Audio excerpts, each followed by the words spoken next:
大家好，欢迎收看今天的节目。今天来讲讲4种越老越有钱的手相，儿富女贵，老年必定发达。1. 生命线有分支向手腕延伸，生命线起于食指与拇指的中间部位，呈圆弧形抛物线延伸至手腕横纹，在生命线的末端开始分叉，并且分支向手腕延伸。有这种手相的人，则代表此人是属于越老越富贵的类型。这种人早年或许会吃一些苦，但在中年时财运会回升，富贵会初露头角，晚年财运大增，地位节节高升，家庭也呈现美满和睦之象。2. 手掌心有2条玉柱纹，玉柱纹是从手掌出发，若是有2条玉柱纹，则一条延伸到食指下面，一条延伸到中指下面。这种手相是晚年得运的迹象。拥有这种手纹的人，在年轻时目标模糊，没有理想，不知道自己要追求什么样的生活，所以大多一事无成。随着年龄的增加，经历多了，就知道自己想要什么，并且能为之奋斗。中年时会遇到大机遇，运势越来越旺，子女聪明孝顺，晚年福禄大增。3. 拇指、无名指上有痘。拇指、无名指有痘的人，在青少年时代比较艰辛，虽然足够聪颖敏捷，能力也很强，但是经常会遭受不公平的待遇，并且会为工作奔波受累，还经常为此与恋人发生争执和矛盾。这类人到中年，思想慢慢成熟，目标也会越来越清晰，会逐渐的将精力全部投放在工作当中，在事业上会取得一定的成就，获得地位和财运，晚年生活也是十分无忧自在。4. 小拇指上有直纹1或2条，小拇指上有1到2条笔直的纹路，到达第一个指节，这种纹理在相学中被称之为运约纹。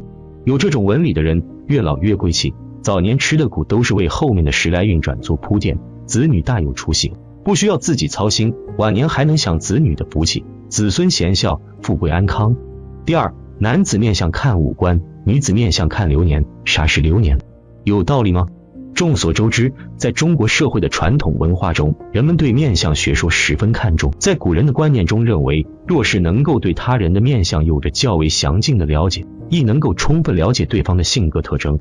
正因如此，在中国社会发展的进程中，面相学说始终是人们所关注的焦点。而一句关于面相学说的俗语“男子面相看五官，女子面相看流年”，更是引起了许多人的注意。那么，这句时人俗语是否有着科学依据？所谓的男看五官，女看流年又指何种意思呢？封建背景下，算命师傅曾是很多人所尊重的对象，通过他们的帮助，人们得以对自己未来的命运发展走向有所了解。无论在民间或是皇宫内，都会有着一些算命之人的存在。在诸多算命术士群体中，会看面相之人更是能够得到他人的敬重。在现代人看来，面相学说带有着一定的封建腐朽色彩，但时至今日，面相学说仍是我国传统文化中的重要组成部分，而诸多与面相学说有关的俗语更是得到人们的关注。曾经一句男子面相看五官，女子面相看流年，便是许多人所相信的对象。首先提到男子面相看五官这句俗语，很多人都会对其中的五官非常好奇。其实这句俗语中所指的五官便是额头、眉毛、眼睛、嘴和耳朵。古人认为，若是男子额头饱满，便有着较高的智商，在为人处事的过程中，他们也会有着相对较好的运气。正因如此，额头饱满的男子普遍会成为人们敬重的对象。此外，在古人看来，男子的眉毛最好浓密有型。若是男子眉毛稀疏，则意味着其为人处事过程中会有着优柔寡断的性格特征。若是与其进行交往，也很可能会受到他们的负面影响。在封建背景下，古人认为眼睛能够反映出一个人的真实心理状态。若是男子眼神较为干净清澈，则意味着他们心思单纯且能力较强。基于这一原因，眼神清澈干净的男子大多能够得到旁人的称赞。在分析男子五官的过程中，若是男子的嘴巴较大，则意味着他的社交能力相对较强。在为人处事时，他们普遍会有着较多的朋友相助，这也会使其人生之路顺遂无阻。除以上内容外，五官中的耳朵虽常常被人忽视，但同样是面相学说中的重要内容。古代面相学说中认为，耳朵的高度应与眉毛差不多高，否则便是无福之人。除此之外，耳垂大的男子也会有着较好的福气。这句俗语中的后半句女子面相看流年所指的内容，便是女子的面相决定着一生的发展走向。在面相学说中，会将女子的面部分为3个部分，分别以眉毛和鼻子下端为界限。在眉毛到发际线这一部分中，所预示的便是女子的早年生活，在眉毛与鼻子下端这部分中，则只代指着女子的中年生活，鼻子以下的部分则代指女子的晚年生活。若是女子有着较为方正饱满的额头以及圆润的下巴，则意味着她将一生顺遂无忧。在面相学说中认为，饱满的额头代表着女子拥有较好的出身，基于优质原生家庭的帮助，这些女子能够过上较为幸福安稳的童年生活。此外，面相学说中认为，若是女子的下巴较为圆润饱满，便代表她晚年无忧，不会过上孤苦凄凉的晚年生活。除对额头和下巴的研究外，面相学说中表示，若是女子的面中部气色较为红润，便意味着她能够拥有幸福美满的婚姻。可以看出，封建背景下的面相学说中认为，女子的人生幸福程度完全与富家及夫家挂钩，并无自主选择人生发展走向的机会。现如今，很多人都能认识到努力拼搏对于构建幸福人生的重要意义。正因如此，人们对于面相学说大多不再看重，毕竟人生的发展方向应完全掌握在自己手中，而不应寄托于所谓的面相之上。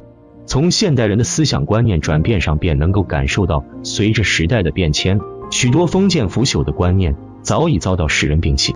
毕竟此类封建腐朽思想的存在，非但不会帮助人们的生活获得更好的发展，反而会导致社会进步之路受到阻碍。相信在现代化观念的指引之下，我国人民的生活条件将得到更进一步的改善，国之发展道路也会变得越发光明。第三，名叫龙吞虎，不让虎吞龙是啥意思？你的手掌是哪种？龙虎指啥？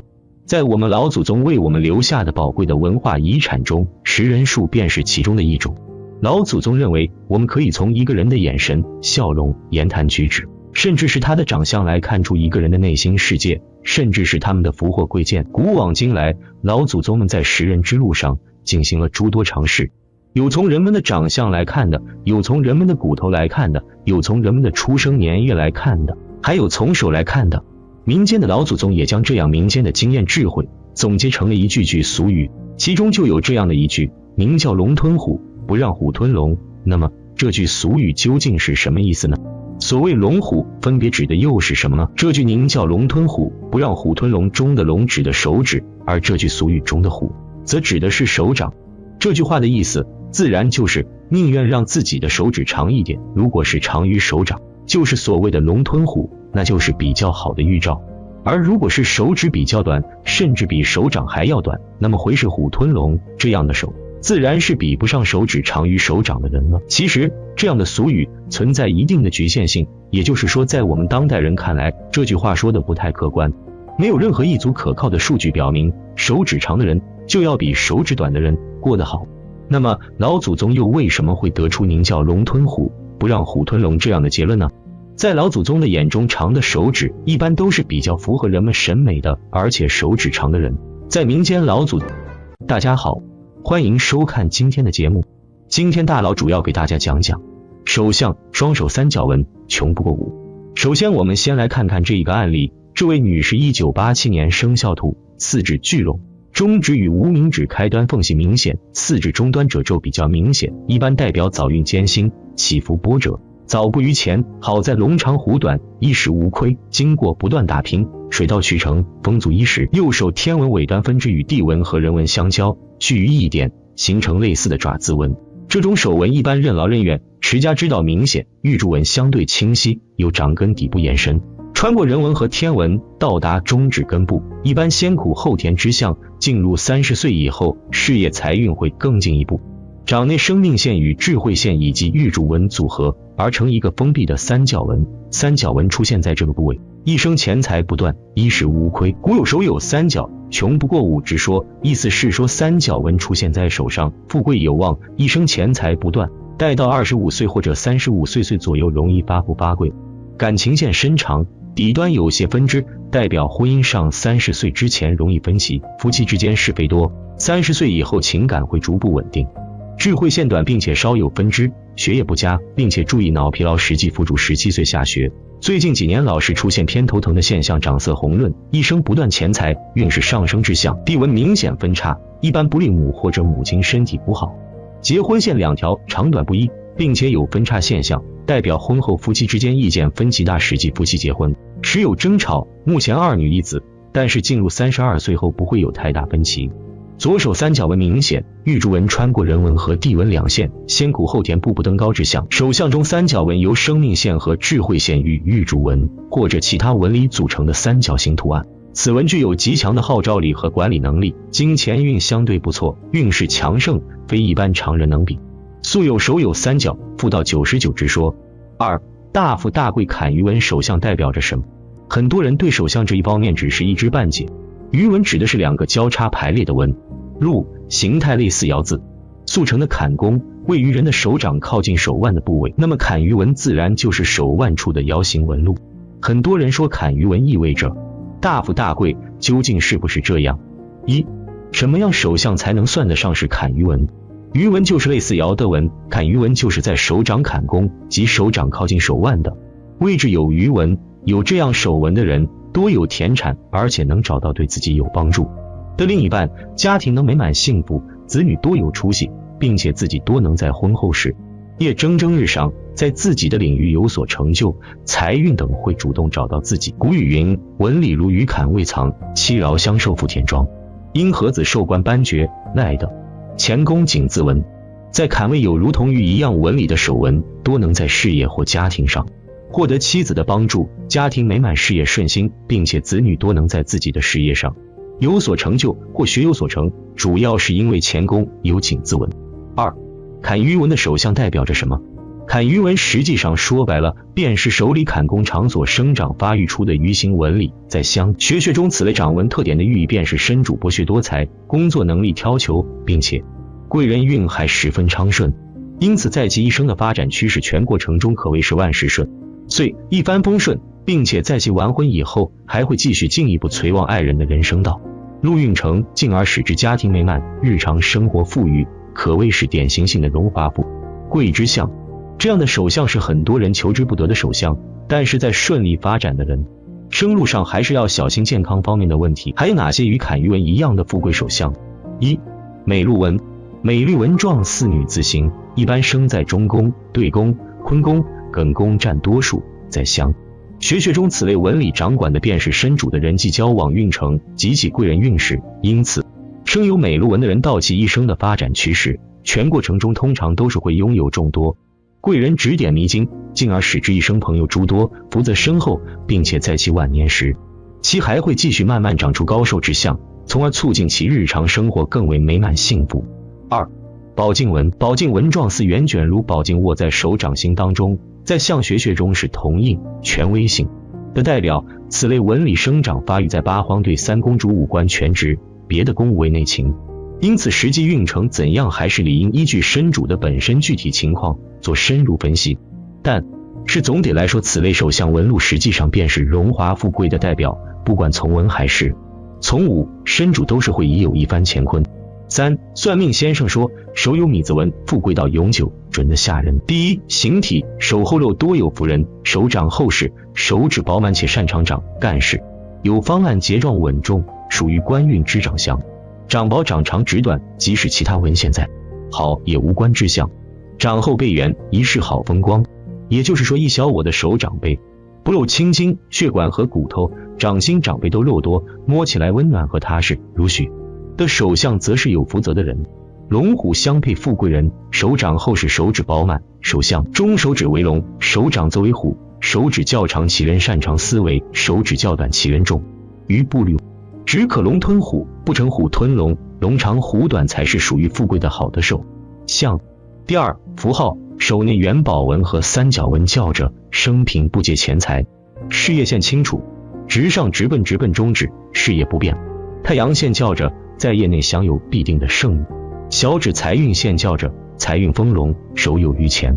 第三，纹理和符号均配，以这位女士明堂低洼，八卦丰隆，并且玉柱纹清楚了然，线过两桥，一闹事业不变，财运丰隆之象。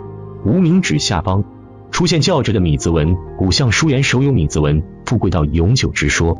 米字纹又称为金钱纹，一样平常呈如今掌球或掌心时，代表有着不错的偏财运，随意获得横财、外财或不测之财。二，玉柱纹清楚直上，手掌中事业线直抵中指根部，事业线的长势好，再加之其他纹线的配合较好，其人生平不必为钱懊恼，婚姻幸福，钱财充足。事业线又称命运线，其笔直向上延伸，穿过激情线中转中至根部。其人事业心很强，干事有气概气派，且率领力很强。旁边同时有一条直长的太阳线，则其才能出众，常有贵人护助，并且福德很大。仕途中官运利势。第四，手相中纹理、符号、形体均占者一样，平常富贵者居多，由于相不独断。其次还有一种就是长色苍白，对人生富贵运势均有一种帮扶的浸染。长色苍白不劫钱，不入受三宫高凸有弹性，事业线清楚直上，事业有成，钱财充足。四，非常罕见的5种奇闻手相，10年难得一见，必是一辈冲天富豪命。一，钱财纹多。钱财纹这个名称听起来就是比较祥瑞富裕的，这个纹路代表着财富的多少，长在小拇指和无名指的下面，一般看起来比较细小。钱财纹越多越深，就表示这一生能赚到的钱就越多，而且财富来的也比较轻松，很容易就能赚到丰厚的财产。很多富贵的人手上都有这种纹路。二，偏财纹。偏财纹位于无名指的下面，是一条竖着的小直纹，这条纹路预示着人一生的偏财运好坏。偏财纹看起来清晰的人能大富大贵，并且这一生求财的机会非常之多，这一生都在和钱打交道。除了工作之外，这类人还擅长从事一些投资的项目来获得更多的财富。如果这条线延伸的比较长，甚至到了掌心的位置，就更吉利了，这一生几乎是不缺钱花的。三，井字纹。手掌中有井字纹的人容易成就出辉煌的事业，这种人在工作上的表现很出色，总是能做出令人满意的成绩。有这种手纹的人同样也是很有财运的，容易得到贵人的帮助，他们的出身就比较好，从小的物质生活都是有所保障的，这一生的财运亨通，手中的资产相当丰厚，在事业中也可以名利双收。四，川字纹。有川字纹的人在事业方面很有魄力，所以这类人在工作中会获得极高的成就。从性格来说，有这种手相特征的人都比较独立，具有很强的能力。从运势发展来说，有这种手相的人更容易成功，也能做出一鸣惊人的成绩来，所以这一生的财运发展是很旺盛的，会过得很富贵。五，三约纹。三约纹是比较少见的，因为必要有3条才能形成三约纹。这个纹路生长在食指的上面，预示着今后的生活幸福，钱财丰厚。如果是女性有这个手纹特征的话，可以嫁一个贵妇，夫妻的感情稳定，生活条件也很不错。如果是男性有这个……大家好，欢迎收看今天的节目。戒指是生活中常见的一种配饰，不论男女都可以佩戴。很多人是因为好看或者模仿别人才开始戴戒指的。其实戒指随着其不同的材质和佩戴方式，会对人的运势产生不同的影响。正确的佩戴戒指是可以帮你开运的。下面来看看怎样佩戴戒指能助你招财开运吧。一、戒指的质地。现在一般最多的金或银制作成的各种不同款式的戒指，因为人们都感到这种质地金光闪闪，会有富贵荣华的象征。其实日常生活中不只有金或银的戒指，也有玉石、水晶等多种材质。如果每个人能根据自己的命理等方面选择不同材质和不同设计款合适自己的戒指佩戴，相信对个人的开运会更有帮助。一般戒指佩戴的方式都是按男人佩戴在左手，女人佩戴在右手上。二、佩戴的方式。如果你要招财，无论正财还是偏财，那佩戴的位置要多注意，要把戒指佩戴在你的无名指上。这个位置会更多的帮你聚财，让你的财运会很旺，运气慢慢也会好起来。我们大家都知道，结婚的时候婚戒也要佩戴在无名指上，那是因为无名指也表示姻缘。如果你已经与心爱的人订婚，戒指佩戴在这个手指上会更促进你们的姻缘，让你们早日走进婚姻的殿堂。如果是女性佩戴在无名指，也会对其有修身养性的作用。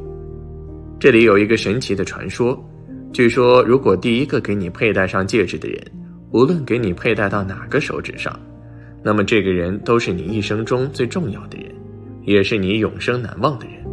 可能以后你们由于多种原因而不能在一起，但你们的缘分是上天注定的。即使这辈子没有缘分，不会在一起，如果有来生，那下辈子你们一定会再次相遇，而永远在一起。当然，这只是一个传说，这里只是希望每一对有缘的人都能很好的把握对方，懂得去珍惜，不要等失去之后才后悔。最常佩戴的又能开运的方式，把戒指戴在中指上面，中指可以集中所有其他部分的力量，不会分散。把戒指佩戴在这个手指上，可以帮你吸收更大的能量，而帮助你开运。所以大家可以考虑一下这种佩戴方式，说不定会给你带来意想不到的好运。2. 戒指左金右银吉利吗？左边金戒指，右边银戒指，不会不吉利。从风水学上解释，就是财位于邻，左金右银。左金右银的寓意是左招财，右守财。金是戴左手，起到辟邪招财的效果；银是戴右手，起到帮助身体健康的作用。佩戴左金右银还代表一些美好的寓意和祝愿。此外，在有些老人的说法中，左手佩戴黄金，右手佩戴白银，这是埋葬死者时佩戴金银首饰的方法，尤其是手镯，活着的人不能这样戴。在一些书籍上的确有记载，许多古人在下葬时，左手戴着金手镯，右手戴着银手镯，然而并没有明文记载，活着的人不能这样戴。3. 左金右银同时戴好吗？1. 银是有锗，银饰当中含有元素锗，这种锗元素可以通过皮肤进入人体，起到保健的作用。由于金相对比较坚硬，相对银比较质软，如果两者一起佩戴，两者就会产生磨损，这样不仅影响了金饰的美观，也会让微量元素不能很好的融入身体，影响保健的功效。2. 影响美观。日常生活中，金银一起佩戴不是很优雅，不是正确的饰品佩戴方法，而且一起穿戴不能突出金和银各自的美观和优势，降低了佩戴的意义，所以一般佩戴都不超过2件。3. 左金右银有什么讲究？只戴一只的话，建议是佩戴在左手。佩戴两只手都佩戴饰品的话，建议是每个手各戴一只，或者是都戴在左手上。佩戴3只的话，建议都佩戴在左手上，不可以一手戴一只，一手戴2只。如果你结婚了，还有婚戒需要佩戴，那么可以将结婚戒指佩戴在右手，金银首饰佩戴在左手。如果是手镯和戒指都要戴的话，就要戒指戴右手，手镯戴左手。戴戒指的风水禁忌。4. 婚戒要戴对。其实现在很多人戴戒指新的时候都是随便佩戴的，并没有考虑戒指的寓意。其实戒指是不能够乱戴的，尤其是结了婚之后，婚戒通常都会戴在我们的左手无名指上，这往往也代表承诺和誓言，以及2个人的爱情见证。因此，如果你是已经结婚的人，那么你的婚戒要戴对手指，不然有可能影响你的婚姻。5. 戒指要戴在左手。其实在风水学上，不是随便哪种手都可以佩戴戒指的。西方有胡总说法说，左手更靠近心脏，通常戒指是戴在左手上的。如果戴在右手上，反而会给我们带来一些不太好的运气，因为右手在生活上使用的频率更高，在右手佩戴首饰有可能会造成生活的不便，有时甚至发生意外。6. 尾戒不能随便戴。很多年轻人会选择佩戴尾戒，尾戒除了是一种单身的象征之外，同时也能够有效地帮助我们规避小人。但是在我们结婚了之后，就不可以随意地佩戴尾戒了，因为这样很容易会对我们的婚姻关系造成一定的影响，招来不必要的桃花，对夫妻的感情产生影响。7. 错戴戒指会破财。因为每只手指头都包含着不同的寓意，因此在佩戴戒指的时候，要根据每个手指的寓意进行佩戴，千万不要戴错，不然一旦戴错了戒指，就很容易出现破财的现象发生，有的时候还容易导致我们阴差阳错弄丢了工作。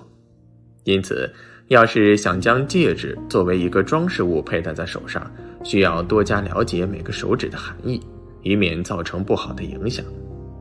3. 心经戒指应该怎么戴？